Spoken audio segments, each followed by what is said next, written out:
नमस्कार, KP news के bulletin में आपका स्वागत है। मैं हूं अश्विनी आपके साथ।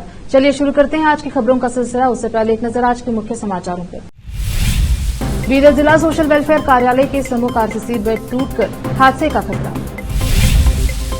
शिक्षा विभाग ने अनधिकृत स्कूलों पर फिर लिया यूटर्न। स्नातक शिक्षक निर्वाचन क्षेत्रों के चुनाव परिणाम बागी उम्मीदवारों से प्रभावित नहीं होंगे, विजेंद्र ने कहा। अडवाणी जी पाकिस्तानी हैं, भारत आकर बस गए। बिहार की पूर्व सीएम राबड़ी देवी ने बीजेपी पर साधा निशाना।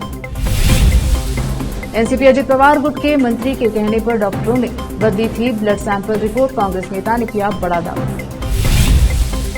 30 हजारी कोर्ट में चल रही विभव कुमार की जमानत याचिका पर सुनवाई, स्वाति मालीवाल भी मौजूद।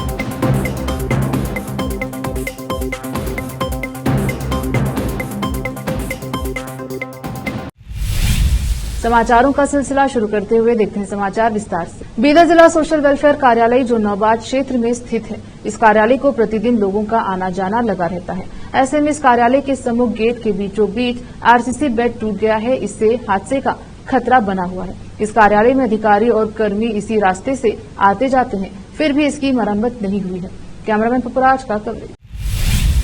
जिन स्कूलों पर छात्रों का भविष्य बनाने की जिम्मेदारी है, वे ही बच्चों की जिंदगी से खिलवाड़ कर रहे हैं। इस समय बेंगलुरु समेत पूरे राज्य में खुले अनाधिकृत स्कूलों ने अभिभावकों को चिंता में डाल दिया है। जो शिक्षा विभाग को कानूनी कार्यवाही करनी थी, वह लुका छिपी का खेल खेल रहा है और अनाधिकृत स्कूलों के मामले में एक बार फिर यू टर्न ले लिया गया है। शिक्षा विभाग को राज्य में अवैध स्कूल की बढ़ती संख्या पर लगाम लगानी चाहिए थी, लेकिन वह इस मामले में लापरवाह है। हालांकि अभिभावक पिछले 1 साल से अवैध स्कूलों की सूची जारी करने की मांग कर रहे हैं, लेकिन शिक्षा विभाग ने अवैध स्कूलों की सूची जारी किए बिना सिर्फ 17,000 अवैध स्कूलों की सूची जारी की है। इस बात पर संदेह होने लगा है कि क्या वह अवैध स्कूलों के पक्ष में है। अवैध स्कूलों के मुद्दे पर एक बार फिर यू टर्न लेने वाला स्कूल शिक्षा विभाग अवैध स्कूलों की सूची जारी किए बिना हिला हवाली कर रहा है। शिक्षा विभाग ने अनाधिकृत स्कूलों के मुद्दे पर फिर यू टर्न ले लिया है। अनाधिकृत स्कूलों को लेकर अभिभावक फिर से चिंतित हैं। निजी स्कूलों का संघ अनाधिकृत स्कूलों की सूची प्रकाशित न करने पर शिक्षा विभाग के खिलाफ विरोध प्रदर्शन करने के लिए आगे आया है। स्कूली शिक्षा एवं साक्षरता विभाग ने कर्नाटक में 17,000 से ज्यादा अनधिकृत निजी स्कूलों की सूची जारी की है, लेकिन अनधिकृत स्कूलों की सूची जारी नहीं की गई है।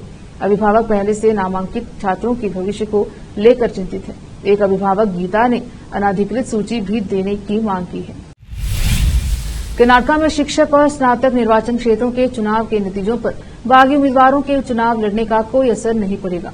राज्य में भाजपा के लिए अनुकूल माहौल है। उन्होंने बेंगलुरु में मीडिया कर्मियों से कहा है कि शिक्षक और स्नातक निर्वाचन क्षेत्रों के चुनाव में भाजपा सबसे अधिक बहुमत से जीतेगी। हमारी पार्टी कार्यकर्ता और वरिष्ठ नेता मतदाताओं तक पहुंच रहे हैं। बौद्धिक मतदाताओं को भाजपा जेडीएस गठबंधन पर भरोसा है, इसलिए जीत का अंतर बढ़ेगा।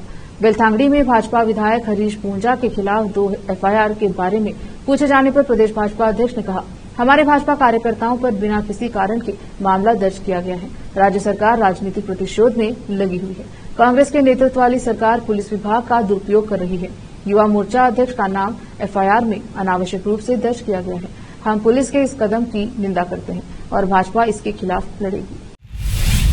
कर्नाटक महर्षि वाल्मीकि अनुसूचित जनजाति विकास निगम से जुड़े एक अधिकारी की सोमवार को शिवमोगा स्थित अपने आवास पर कथित तौर पर आत्महत्या कर ली गई। पुलिस के अनुसार मृतक की पहचान चंद्रशेखर के रूप में हुई है। पुलिस ने बताया है कि उसने अपनी मौत के लिए निगम के अधिकारियों को जिम्मेदार ठहराया है। उसने 85 करोड़ रुपए के घोटाले का आरोप लगाया है कि उच्च अधिकारियों ने निगम से अपने खातों में बड़ी रकम ट्रांसफर की है। रोकते हैं समाचारों का सिलसिला, लेते हैं छोटा सा ब्रेक।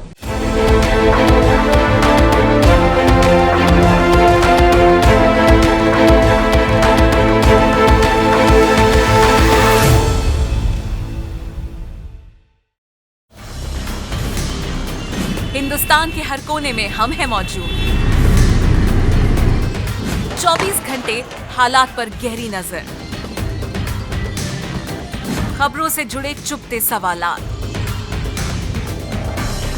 और आपको दिखाता है धार्मिक, सामाजिक, राजनीतिक,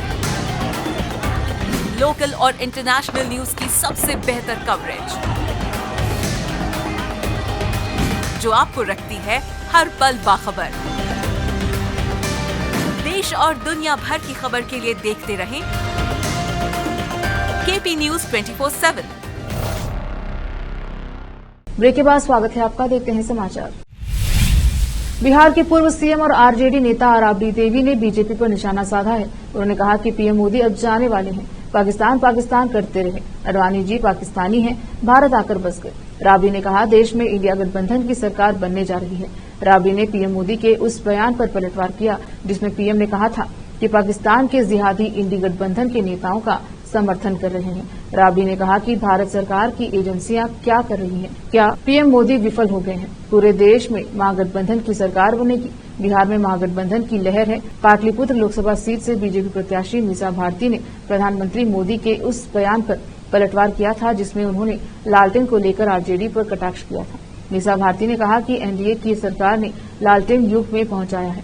हमारी सरकार बनी 200 यूनिट बिजली फ्री दी जाएगी। उन्होंने कहा था कि गांव में चाहिए तो महिलाएं और जितने लोग हैं वो कह रही हैं कि प्राइवेटाइज करने के चलते बिजली का बिल काफी ज्यादा आ रहा है। वही इंडिया गठबंधन की सरकार बनेगी तो हम 200 यूनिट बिजली फ्री देने जा रहे हैं। वही एक सवाल के जवाब में उन्होंने कहा कि 4 जून को पता चल जाएगा कि कौन मनेर का लड्डू खाएगा और कौन हवा खाएगा। वही मीसा भारती ने कहा कि विपक्ष के सभी नेताओं को जेल में डाला जा रहा है। 10 साल से जनता को झांसा दिया जा रहा है। न महंगाई दूर हुई और न बेरोजगारी दूर हुई। पुणे रोड एक्सीडेंट मामले में एक नया मोड़ लिया है। आज पुलिस ने इस मामले में ससून अस्पताल के 2 डॉक्टर्स को गिरफ्तार किया। पुलिस का मानना है कि दोनों डॉक्टरों ने ही नाबालिग के ब्लड रिपोर्ट में हेराफेरी की। इसी बीच एक खुलासा किया गया कि ये खुलासा कांग्रेस नेता रविंद्र धंगेरकर की ओर से किया गया है। कांग्रेस नेता रविंद्र धंगेरकर ने एनसीपी अजित पवार गुट के एक मंत्री पर खुलकर आरोप लगाया कि इस नेता के कहने पर ही डॉक्टरों ने नाबालिग की रिपोर्ट में बदलाव किया था। कांग्रेस नेता रविंद्र धंगेकर ने एनसीपी अजित पवार गुट के नेता हसन मुश्रीफ पर आरोप लगाया कि हसन मुश्रीफ के कहने पर ही डॉक्टरों ने रिपोर्ट में बदलाव किया था। इस आरोप पर जवाब देते हुए राज्य के मेडिकल एजुकेशन मंत्री हसन मुश्रीफ ने कहा कि मुझे इस मामले की जानकारी नहीं थी। कांग्रेस विधायक धंगेकर स्टंटबाजी कर रहे हैं। कुछ दिन पहले हुए एक एक्सीडेंट मामले में ससून अस्पताल के 2 डॉक्टर्स को ब्लड सैंपल बदलने के आरोप में आज गिरफ्तार किया गया और मामले में पुणे से कांग्रेस विधायक रविंद्र धंगेकर ने मुझ पर आरोप लगाया कि मेरे इशारे पर यह हुआ। ऐसा मुझ पर झूठा आरोप लगाया। ये मुझे बदनाम करने के लिए किया गया है।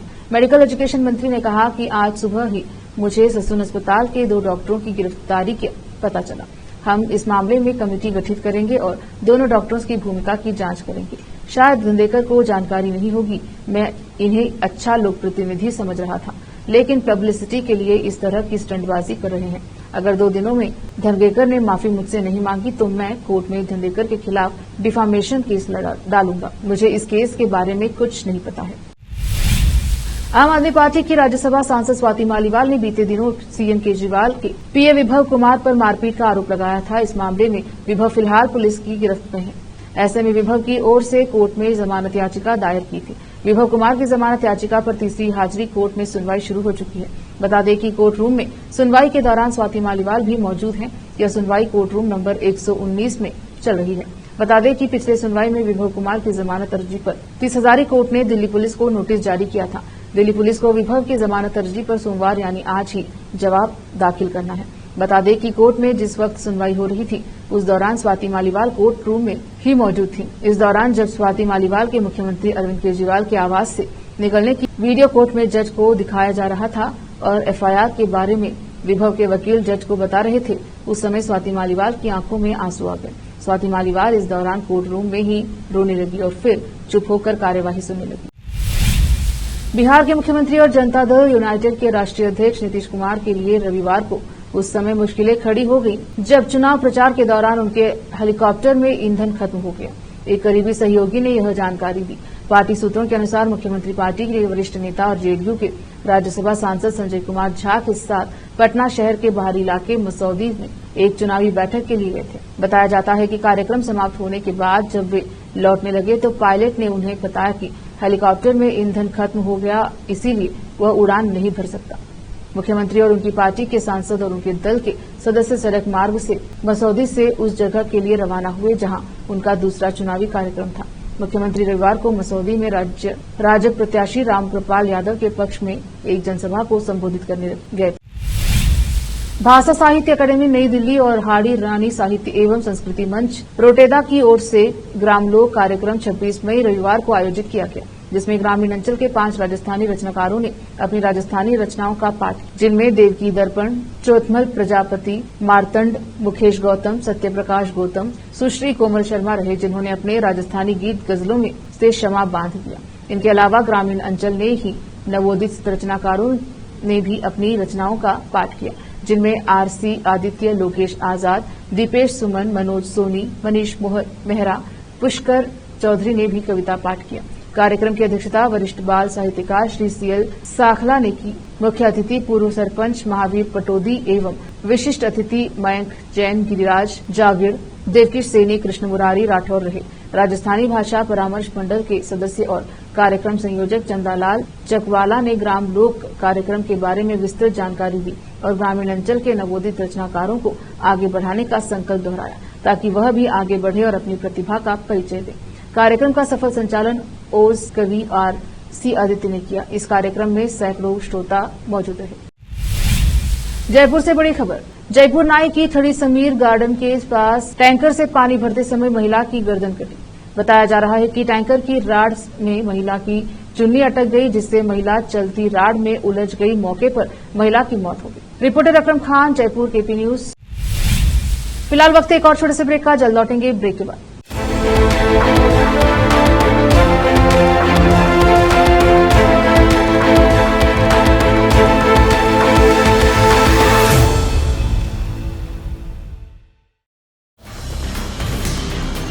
हिंदुस्तान के हर कोने में हम हैं मौजूद। 24 घंटे हालात पर गहरी नजर, खबरों से जुड़े चुपते सवालात, और आपको दिखाता है धार्मिक, सामाजिक, राजनीतिक, लोकल और इंटरनेशनल न्यूज की सबसे बेहतर कवरेज, जो आपको रखती है हर पल बाखबर। देश और दुनिया भर की खबर के लिए देखते रहें केपी न्यूज 24/7। ब्रेक के बाद स्वागत है आपका। देखते हैं अंतर्राष्ट्रीय समाचार। चक्रवाती तूफान रेमल के बांग्लादेश के तटीय इलाकों में पहुंचने के बाद कम से कम 7 लोगों की मौत हो गई और लाखों लोगों को बिना बिजली के रहने के लिए मजबूर होना पड़ा। रेमल के तट से टकराने पर 120 किलोमीटर प्रति घंटे की रफ्तार से तेज हवाएं चली और सैकड़ों गांवों में पानी भर गया। मौसम विभाग ने बताया कि रेमल सोमवार की सुबह थोड़ा कमजोर हुआ और हवा की गति 80 से 90 किलोमीटर प्रति घंटे दर्ज की गई। चक्रवाती तूफान रविवार मध्यरात्रि तट से टकराया था। विभाग ने बताया कि सुबह 5:30 बजे सागर द्वीप से 150 किलोमीटर उत्तर पूर्व में स्थित चक्रवाती तूफान की वजह से मूसलाधार बारिश हुई। हालांकि उत्तर पूर्व की दिशा में आगे बढ़ते हुए रेमल कमजोर पड़ने लगा। रेमल इस वर्ष के मानसून के मौसम से पहले बंगाल की खाड़ी में बना पहला चक्रवाती तूफान है। मानसून का मौसम जून से सितंबर तक रहता है। हिंद महासागर क्षेत्र में चक्रवातों का नामकरण करने वाली प्रणाली विश्व मौसम विज्ञान संगठन के अनुसार ओमान ने चक्रवात का नाम रेमल रखा है। चक्रवाती तूफान के साथ तेज हवाएं चली और भारी बारिश हुई, जिसका प्रभाव बारिसल, भोला, पटुआखली, सतखीरा और चट्टोग्राम सहित अन्य क्षेत्रों में दिखा।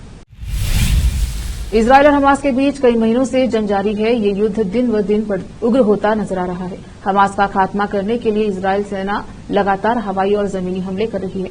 इसी बीच हमास ने रविवार को इजरायल की राजधानी तेल अवीव में रॉकेट से हमला किया। इसके बाद जवाबी हमले में इजरायल ने गाजा पट्टी के सबसे दक्षिण शहर रफा में जबरदस्त बमबारी की है, जिसमें कम से कम 35 फिलिस्तीनी मारे गए। कई अन्य लोग जलते हुए मलबे में फंस गए। गाजा के स्वास्थ्य मंत्रालय ने कहा कि मृतकों में ज्यादातर महिलाएं और बच्चे शामिल हैं। रफा में हजारों फिलिस्तीनी शरणार्थी टेंट में संयुक्त राष्ट्र राहत कार्य एजेंसी के गोदाम के पास रह रहे हैं, जहां इजरायली सेना ने रविवार को लगभग 8 रॉकेट दागे। स्थानीय सूत्रों ने एक समाचार एजेंसी को बताया कि यह विस्थापित परिवारों की घनी आबादी वाले इलाकों पर एक अभूतपूर्व इजरायली हवाई हमला था, जिसमें प्लास्टिक और टिन से बने तंबू और साथ ही नागरिक वाहन भी नष्ट हो गए।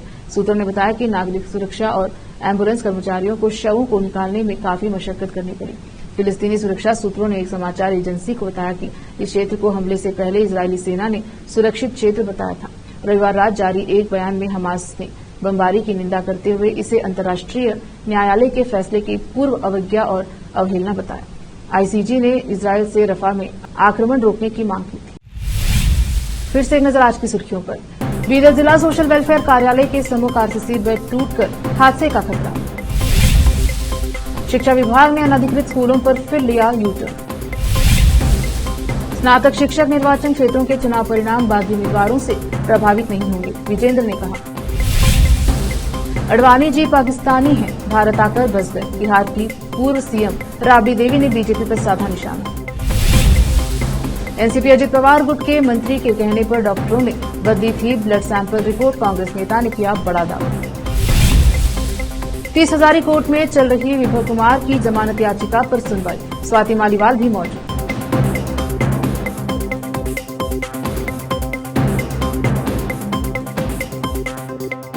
केपी न्यूज के बुलेटिन में अब तक के लिए इतना ही। देखते रहिए केपी न्यूज 24/7।